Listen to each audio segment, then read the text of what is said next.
En esta página vamos a analizar y a tratar de vislumbrar lo que podría ocurrir en la mente y en la emoción de ese sector de la población al que yo describo como el kirchnerismo ideológico, y por kirchnerismo ideológico no me refiero a los votantes kirchneristas en general, que incluyen a gente de clase baja, beneficiada por subsidios, a gente que antes no tenía trabajo y que lo ha recuperado con la recuperación y el crecimiento de la economía, sino a esos sectores de la clase media que tienen una adhesión ideológica con el kirchnerismo porque están convencidos que lo que les dice el kirchnerismo, o sea, que hay una revolución en marcha, es cierto. O sea, ¿qué ocurriría en la emoción y en la mente del kirchnerismo ideológico si se concreta lo que parecería estar comenzando, ¿no? La caída de un ídolo desde su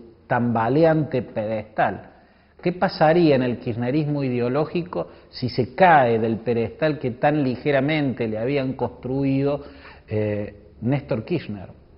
Cada vez más en la sombra de lo que sería el acto de corrupción más grande de la historia de este país.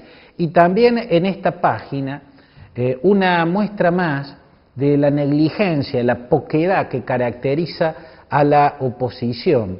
¿Por qué la oposición, desde mi punto de vista, se estaría equivocando, estaría calibrando mal, una vez más, en este caso, el impacto que podría tener en la economía la propuesta de lavado de dinero o de blanqueo de dólares que ha hecho el gobierno a través de su equipo económico?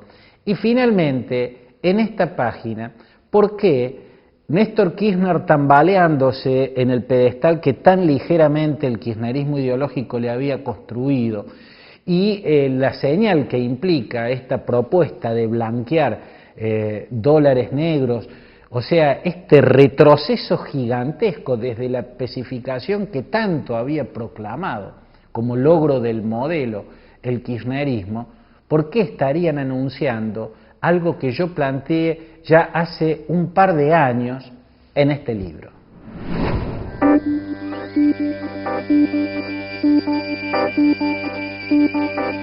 Para entender lo que significaría en el kirchnerismo ideológico ver caer de su pedestal a Néstor Kirchner, al escribir mi último artículo en La Voz del Interior, yo partí de pensar o de imaginar cómo estarían viviendo los democristianos italianos la dificultad de escribir el epitafio en la tumba de Giulio Andreotti. Murió hace pocos días este hombre que marcó la historia de Italia en la segunda mitad del siglo XX, un hombre que junto a Alcide de Gasperi construyó y le dio protagonismo a la democracia cristiana, al Partido Demócrata Cristiano, prácticamente sobre las ruinas del fascismo, y desde las ruinas que había dejado el régimen encabezado por el duce Benito Mussolini, con Giulio Andreotti siempre como parte del sistema de poder, el Partido Demócrata Cristiano fue protagonista de la reconstrucción de Italia y de la prosperidad que logró en una democracia además madura y consolidada. Giulio Andreotti terminó siendo prácticamente el jefe siempre de la democracia en las últimas décadas del siglo XX, el hombre que la gobernó siempre a Italia, ese hombre que ocupó distintos ministerios todo el tiempo durante larguísimas décadas, logró el récord de ser 7 veces primer ministro, pero cuando no estaba ocupando él el despacho principal en el Palacio del Quirinale, donde está la sede del gobierno italiano, Giulio Andreotti seguía siendo quien digitaba el poder desde su banca en el Palacio Chigi, donde está el Parlamento, o desde donde fuera. Giorgio Napolitano, el actual presidente de Italia, para mí hizo la mejor descripción que se puede hacer de Giulio Andreotti al enterarse de la noticia de su muerte. Dijo: Giulio Andreotti no fue un político, Giulio Andreotti fue la política. Marcó la historia del siglo XX. Giulio Andreotti fue quien defendió la democracia del fascismo que había quedado como remanente en Italia y también la defendió de pasar al otro totalitarismo, al de la órbita soviética, y su habilidad como gobernante le permitió también a Italia acceder a la prosperidad, se volvió una potencia económica. Giulio Andreotti tuvo mucho que ver con eso, pero la semana pasada, cuando murió, era difícil encontrar grandes elogios para aquel que fue sin duda un gran estadista. ¿Por qué? Porque junto con el hombre que defendió la democracia y que le dio prosperidad a la economía italiana y a todos los italianos, estaba el político que se manejaba de maneras siniestras, ¿no? Porque ese hombre tan devotamente cristiano, que todos los días iba a misa a primera hora de la mañana y que entraba y salía de la Santa Sede como si fuera su casa, ese hombre también era turbio, era un conspirador, era un hombre que amanecía rezando pero anochecía tejiendo intrigas, o en el Palacio Chigi o en el Vaticano, pero siempre tejiendo intrigas. Giulio Andreotti desde las sombras digitaba ascensos y caídas. Sus designios eran los que marcaban la política para bien y para mal. Jugaba limpio y también jugaba sucio. Ese proceso judicial tan histórico que se conoce como mani pulite o manos limpias, ese terremoto judicial que lanzó o que tuvo a la cabeza al juez milanés Antonio Di Pietro, dejó a la vista las relaciones, por ejemplo, que Giulio Andreotti tenía nada menos que con la Cosa Nostra, los contactos personales que tuvo nada menos que con Salvatore Riina, Salvatore Totò Riina, por muchos años el capo di tutti i capi en la principal mafia italiana, que por entonces era la de Sicilia, hoy es la 'Ndrangheta, pero en ese momento era la Cosa Nostra. Quedó a la vista también que Giulio Andreotti había tenido contactos personales con otro sujeto muy turbio, Licio Gelli, el jefe de la logia masónica Propaganda 2, o P2, como se la llamaba, un hombre que tenía sin duda virtudes, pero también oscuridades, y eran tenebrosas las oscuridades de Giulio Andreotti.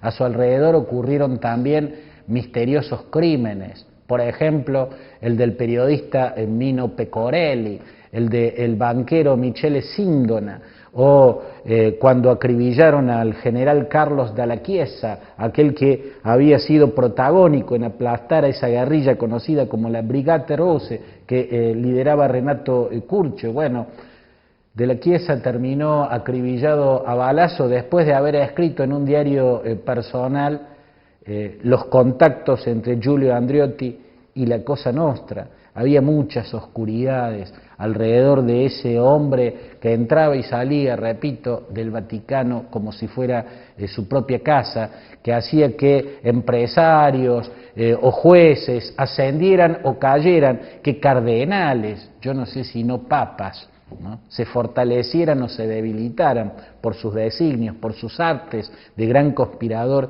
y de gran intrigante. Incluso la primer sospecha que cayó sobre él fue la que dejó o no hizo lo debido para rescatar a Aldo Moro, al primer ministro democristiano Aldo Moro, que terminó asesinado por las Brigadas Rojas.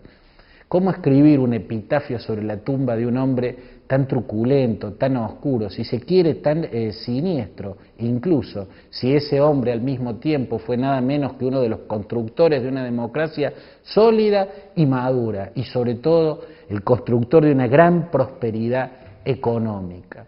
Fue difícil para los demócratas cristianos italianos, que lo veneraban y lo llamaban el Divino Giulio, verlo caer en el marco del proceso mani pulite del pedestal en el que habían puesto a Giulio Andreotti. Yo creo que algo similar le pasa o le debiera pasar a los kirchneristas ideológicos en estos tiempos en los cuales las revelaciones de estos días parecen probar la veracidad de sospechas que vienen de hace mucho, de un viejo Vox Populi patagónico que señalaban que el matrimonio Kirchner se había enriquecido de una manera desmesurada desde que habitaba las cumbres del poder. Parecen corroborar lo que está aflorando en estos días antiguas denuncias de que personajes como Lázaro Báez en realidad han sido y son testaferros de Néstor Kirchner en su momento, de la familia Kirchner en la actualidad. Es más, hasta el sentido común parece indicar que una persona como Lázaro Báez no podía pasar de ser cajero de línea en un banco a ser uno de los millonarios más portentosos del país y de la región en un puñadito de años, justo el puñadito de años que comienza cuando su amigo Néstor Kirchner llegó a la presidencia. ¿No?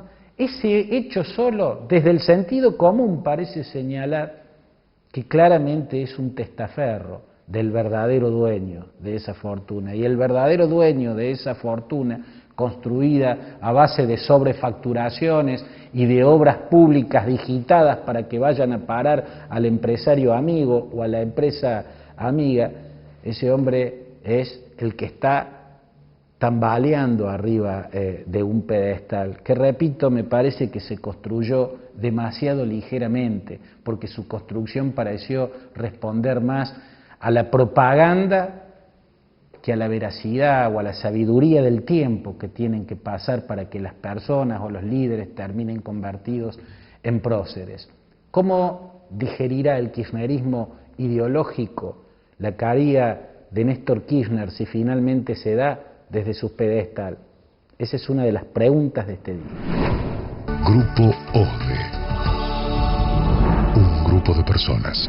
Lo que tienen en común el 7 veces primer ministro de Italia y Néstor Kirchner es que Néstor Kirchner también hizo aportes muy significativos al país, a la Argentina, cuando llegó al gobierno nacional. Por caso, la recuperación de la autoridad del Estado, la recuperación de la autoridad del gobierno, por caso el periodo de crecimiento económico más vigoroso y largo que haya conocido la historia del país, por caso y sobre todo haber reabierto los juicios por violaciones a los derechos humanos en la Argentina. Pero la diferencia entre Andreotti y Kirchner también es muy significativa.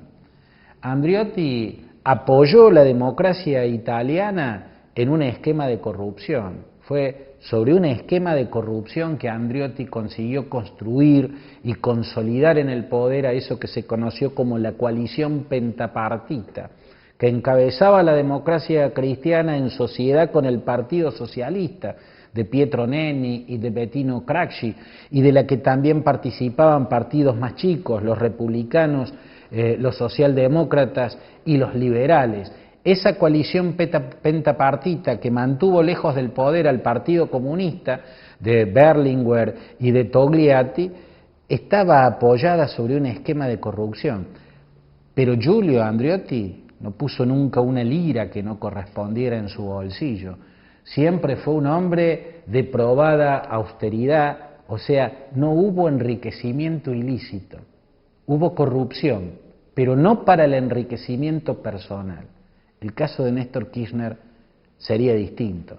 En el caso de Néstor Kirchner, lo que parece vislumbrarse es un gigantesco esquema de corrupción, pero no para poder hacer política y para llevar adelante un proceso transformador, como nos dice el relato, un proceso de corrupción que lo que deja a la vista es que habría servido a un enriquecimiento personal desmesurado.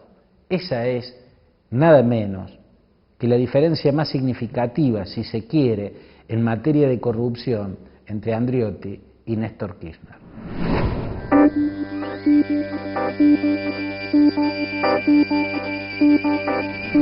Yo no creo que el equipo económico, que la presidenta se chupe en el dedo y que piensen que los argentinos van a confiar en ellos y le van a comprar el bono SEDIN entregándole sus dólares. No, los argentinos no.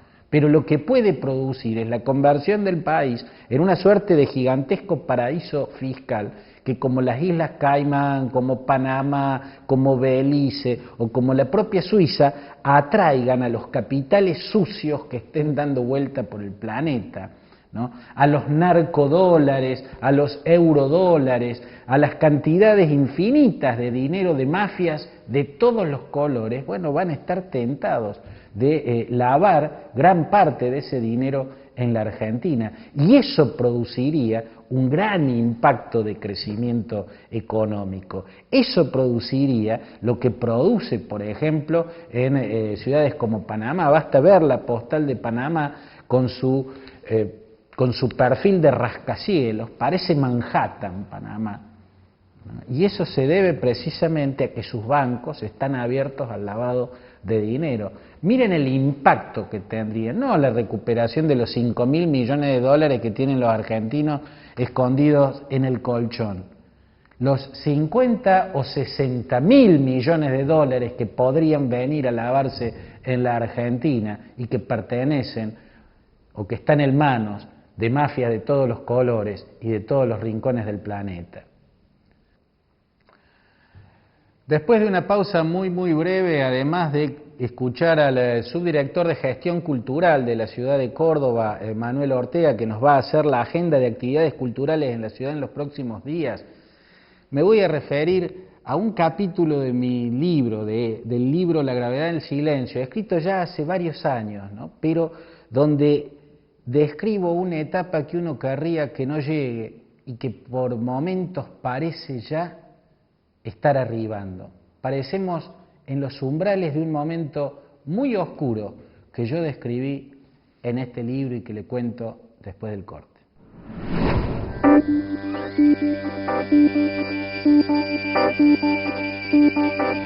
¿Qué haces para sentirte bien? Cocino algo rico y disfruto con mis amigas. HP Pharma, 14 farmacias con el respaldo del hospital privado para estar más cerca de tu sentirte bien.